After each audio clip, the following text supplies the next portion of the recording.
Olá pessoal, a gente está voltando aí para retornar com a leitura dos livros do N.T. Wright, lendo os Evangelhos, Mateus para todos. A gente parou em Mateus 8, 14 a 22, quando fala de seguir a Jesus. E hoje, na sequência, a gente tem entre tantos textos do Evangelho, mas também este, por que não? Bastante surpreendente para os discípulos, principalmente que vivenciaram essa história. Ela se encontra em Mateus 8, versículo 23 e 27, acalmando a tempestade. Vamos lá então. Na leitura do texto bíblico fala assim, Mateus 8, 23 a 27. Então Jesus entrou no barco e seus discípulos o seguiram. De repente uma tempestade violenta caiu sobre o mar, de modo que as ondas inundaram o barco. Jesus, no entanto, dormia, e eles vieram até ele e o acordaram. Socorro, mestre, socorro, gritaram eles, vamos morrer. Por que vocês estão assustados assim, homens de pequena fé? Perguntou Jesus. Então ele se levantou e disse aos ventos e ao mar que se acalmassem. E houve completa bonança. Os homens ficaram atônitos. Que homem é esse? Disseram eles. Aqui os ventos e o mar obedecem. Essa passagem de Mateus é bem interessante. Eu já li o texto que o N.T. Wright ele comenta, destaquei aqui as partes mais relevantes para a gente comentar junto. O que é interessante aqui, né? Pô, eu moro até cerca de 40 quilômetros da praia aqui no litoral catarinense. Tem São Francisco, Barra Velha, Pissarras, depois tem Itapuá, bem pertinho, né? E o mar sempre me causa espanto, porque imagina, ele é majestoso, ele é grande, enorme, e isso me faz refletir bastante sobre a criação de Deus, a forma como Deus criou todas as coisas. O mar tem essa fascinação, né, que causa na gente. E também, é claro, o mar, ele, nos relatos bíblicos, ele relata assim, várias situações que ocorrem no mar, naufrágios, tudo mais. E o Apocalipse está recheado de situações também nas quais as bestas, feras surgem do mar, enfim, dragão. E é isso aí. Mas a gente vai ver, na verdade, o que o N.T. Wright fala a respeito dessa passagem em si. Ele diz assim, que os judeus, em geral, não eram um povo do mar. Ainda hoje não são, na verdade. Seus vizinhos do norte e do sul, a Fenícia e o Egito, eram nações marítimas, negociavam muito no mundo mediterrâneo e além dele.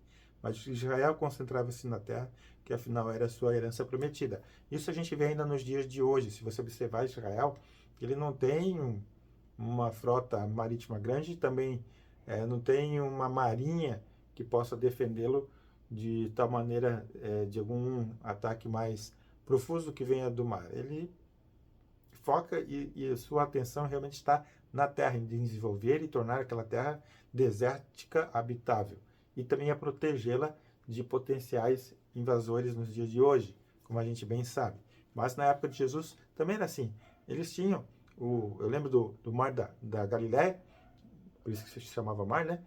E tem o mar Mediterrâneo ali, que costeava. Mas era isso, tão somente, né? Era pouquíssimo eventos relacionados ao mar.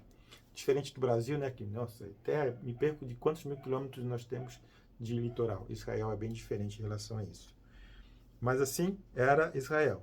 Então, no Antigo Testamento, as histórias sobre o mar, e não há muitas delas, apresentam o mesmo ponto. Yahvé o domou no Êxodo. Também ele o usou para fazer com que o profeta Jonas fosse enviado através de um peixe grande para Nínive cumprir a sua missão. O que o N.T. Wright está falando aqui, eu quero resgatar um pouquinho, é que as histórias sobre o mar no Antigo Testamento levam e tem a ver um pouco assim, lá na criação, ele não fala do mar, mas fala que havia águas e houve separação de águas e da terra, era o caos que estava ali, que o Espírito de Deus se movia sobre a face da terra, e houve uma ordem, houve um ordenamento, e Deus não criou céus, terra e mar. E depois disso, a travessia do Êxodo, né, quando Moisés, por ordem de Deus, leva o povo cativo do Egito até a terra prometida, mas eles passam através do mar. O mar se abre para eles. Então aí também há uma intervenção sobrenatural de Deus para que o povo pudesse chegar à Terra Prometida. E o caso de Jonas, que o Internet comenta aqui. Agora, tem umas situações bem interessantes aqui que considerei relevante assim que o autor fala. Mateus e seus leitores, em uma das coisas que ele está dizendo é que Jesus é igual a Jonas e ao mesmo tempo é diferente dele. Essa tempestade não caiu porque ele se recusara a fazer o que seu pai queria. Antes ela se tornara mais o sinal da autoridade de Jesus. A tempestade que se abate sobre o pequeno barco no qual Jesus estava não era porque ele estava sendo desobediente à vontade de Deus.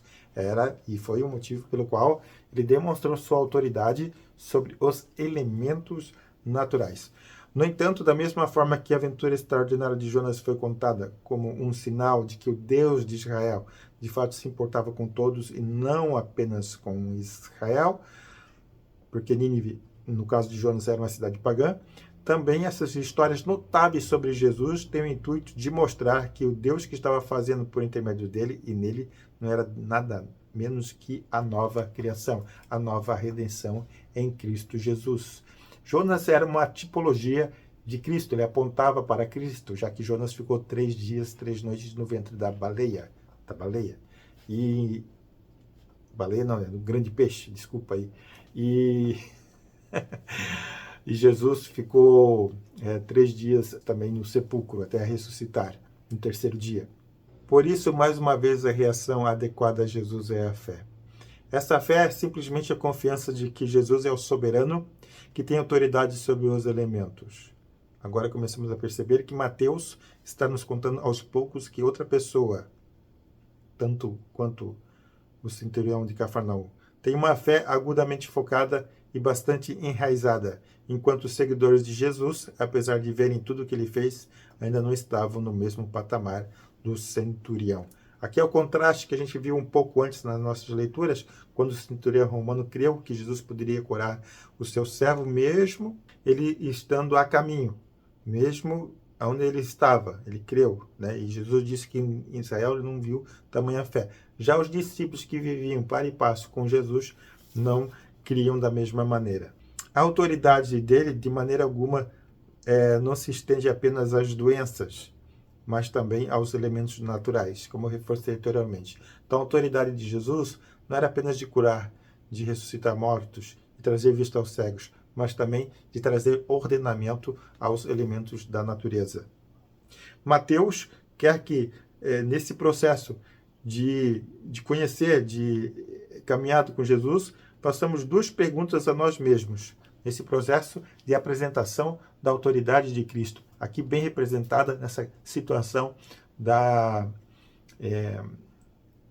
tempestade. Diz assim, Mateus, Interact fala assim, a primeira pergunta que nós devemos fazer é, como nós vemos Jesus? Nós precisamos fazer essa pergunta. Assim como os discípulos que estavam caminhando com Jesus naquele tempo, nós também precisamos fazer essa pergunta. Como nós vemos Jesus? É muito fácil dizer na igreja ou na devoção particular que ele é o Filho de Deus, o Senhor, o Messias e tudo mais. Mas nós realmente o tratamos como se ele tivesse autoridade sobre todos os aspectos da nossa vida e do nosso mundo? É a pergunta que o autor faz. A segunda é, atuamos como seus seguidores em nossa confrontação com o mal, em nossa firme proclamação do reino, de tal maneira que as outras pessoas digam de nós, que tipo de pessoa é essa? Essa leitura, essa frase do livro do Interact me pegou bastante.